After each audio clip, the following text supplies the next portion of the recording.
এই বাজারের নাম কি স্যার? বন্ধুরা, আমরা এখন অবস্থান করছি বারিক বাজারের আজার মার্কেটের সামনে। এবং বারিক বাজারের নামকরণ কী হলো, ভিডিওর প্রথম দিকে একজনকে জিজ্ঞাসা করেছিলাম আমরা, এক দোকানিকে।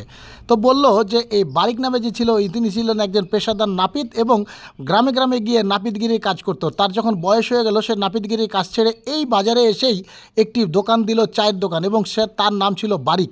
এবং সেই থেকে এই দোকানের নাম হলো, এই বাজারের নাম হলো বারিক বাজার। সেই ক্ষেত্রে এই বাজারটা আস্তে আস্তে বিস্তার লাভ করলো।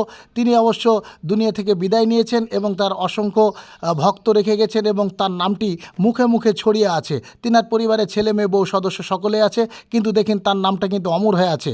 আমরা এমন কিছু কাজ করব যেন এইভাবে আমাদের নামগুলো অমর হয়ে থাকে, মানুষের মুখে মুখে থাকে। এই হচ্ছে বারিক বাজারের দৃশ্য। বারিক বাজার তিন মাথা একটি রাস্তা, একদিকে সোনা মসজিদ, একদিকে ভোলাহাট, একদিকে বাগবাড়ির দিকে যাওয়া যায়।